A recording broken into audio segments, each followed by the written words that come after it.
আসসালামু আলাইকুম সুপ্রিয় দর্শক, জান্নাতুল ফেরদৌস লাবণী চ্যানেলে আপনাদের সকলকে স্বাগতম। নতুন আরেকটি ভিডিও নিয়ে হাজির হয়ে গেলাম। আজ তৈরি করে দেখাবো টুটি ফ্রুটি। এটি কেক, কুকিজ, আইসক্রিম সহ আরও বিভিন্ন আইটেমে আমরা ব্যবহার করে থাকি। খাবারে যখন এটি দেওয়া হয় দেখতে যেমন সুন্দর লাগে, খেতেও কিন্তু খুব ভালো লাগে। বাচ্চারা খুব শখ করে খায়। আর এটি কিন্তু আমরা বাজার থেকে খুব দাম দিয়ে কিনে থাকি। রেসিপিটি জানা থাকলে খুব সহজেই আমরা বানিয়ে নিতে পারি। টুটি ফ্রুটি অপর আরেকটি নাম হচ্ছে পেঁপের মোরব্বা। আপনারা চাইলে এটি কিশমিশের মতো এমনিও খেতে পারেন। আশা করছি আমার আজকের ভিডিওটি আপনাদের ভালো লাগবে। ভালো লাগলে আমার ফেসবুক পেজটি ফলো এবং ইউটিউব চ্যানেলটি সাবস্ক্রাইব করার অনুরোধ রইল।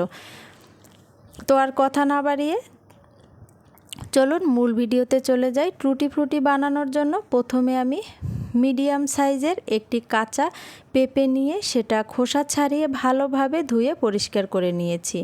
এবার এটা কেটে ছোট ছোট টুকরো করে আবারও খুব ভালোভাবে ধুয়ে নিয়েছি।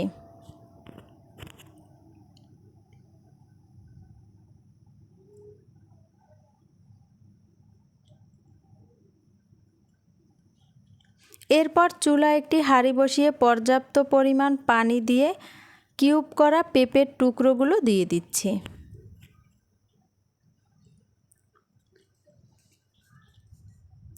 এবার একটি ঢাকনা দিয়ে ঢেকে চুলার আঁচটা বাড়িয়ে বলক আসা পর্যন্ত অপেক্ষা করতে হবে। তারপর 3 থেকে 4 মিনিটের মতো সিদ্ধ করে নিতে হবে। এটা হালকা সিদ্ধ করতে হবে, পুরোপুরি সিদ্ধ করলে টুটি ফ্রুটি গলে যাবে। দেখুন এটা সিদ্ধ হয়ে গেছে। এখন এটি চুলা থেকে নামিয়ে একটি ছাঁকনির সাহায্যে ছেঁকে নিয়েছি। এখন শিরা তৈরি করার জন্য চুলায় একটি প্যান বসিয়ে দিয়ে দিলাম 1 কাপ চিনি এবং 1.5 কাপ পানি।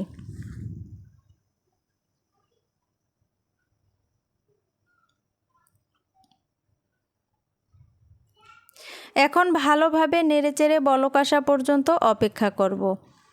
চুলার আঁচটা মিডিয়ামে রাখতে হবে।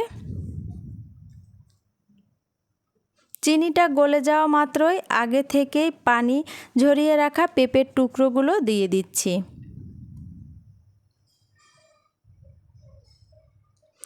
এবার চিনির মিশ্রণটা একদম ঘন হয়ে আসা পর্যন্ত হাই হিটে জাল দিতে থাকব।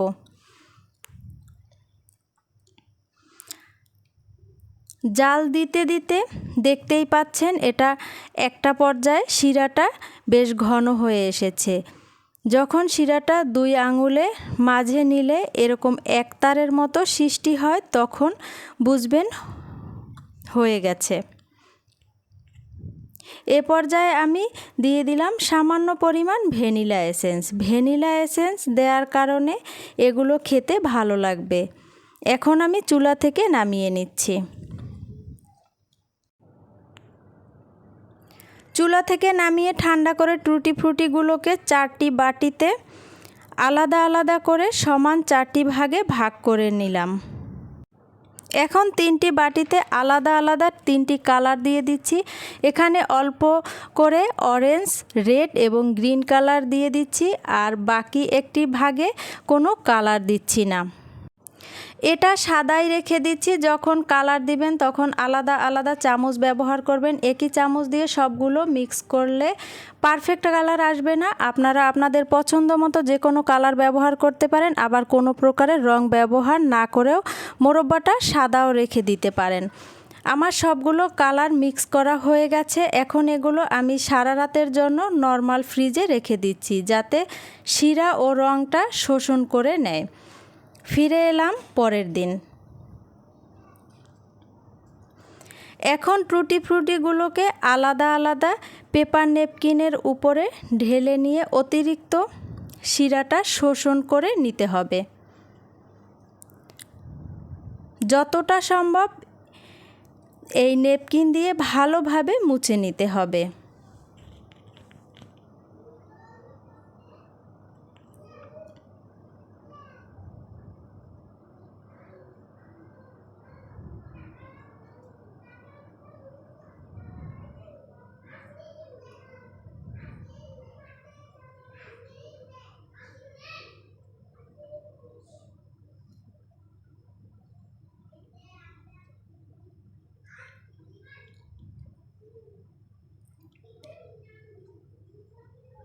মোছা হয়ে গেলে একটি ছড়ানো ট্রেতে টুটি ফ্রুটিগুলো আলাদা আলাদা করে ছড়িয়ে দিতে হবে যেন একটির গায়ে আরেকটি লেগে না যায়। এখন এগুলো শুকিয়ে নিতে হবে।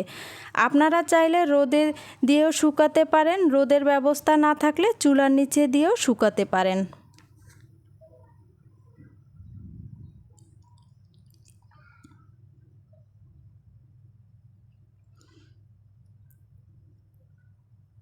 দেখুন আমি খুব ভালোভাবে শুকিয়ে নিয়েছি, আমার হাতে কোনো রং বা ভেজা ভাব নেই, খুব সুন্দরভাবে শুকিয়ে গেছে। এখন এগুলো একসাথে মিশিয়ে নিলে কোনো অসুবিধা নেই।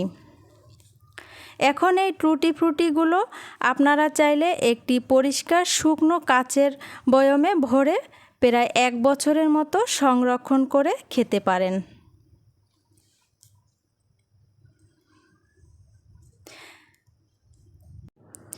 দেখলেন তো কাঁচা পেঁপে দিয়ে কত চমৎকার একটি কালারফুল ক্যান্ডি তৈরি হয়ে গেল। শুকানোর পরে একদম ঝরঝরে হয়ে গেছে। দর্শক, এই ছিল আমার আজকের খুব সুন্দর সহজ একটি রেসিপি। এটা অল্প খরচে আপনারা বাসায় বানিয়ে নিতে পারেন। রেসিপিটি ভালো লাগলে বাসায় একবার হলেও ট্রাই করতে পারেন। রেসিপিটি ভালো লাগলে লাইক, কমেন্ট ও বেশি বেশি শেয়ার করার অনুরোধ রইল। পরবর্তী ভিডিও দেখার আমন্ত্রণ জানিয়ে আজ এখানেই বিদায় নিচ্ছি। সবাই ভালো থাকবেন, সুস্থ থাকবেন। আল্লাহ হাফেজ।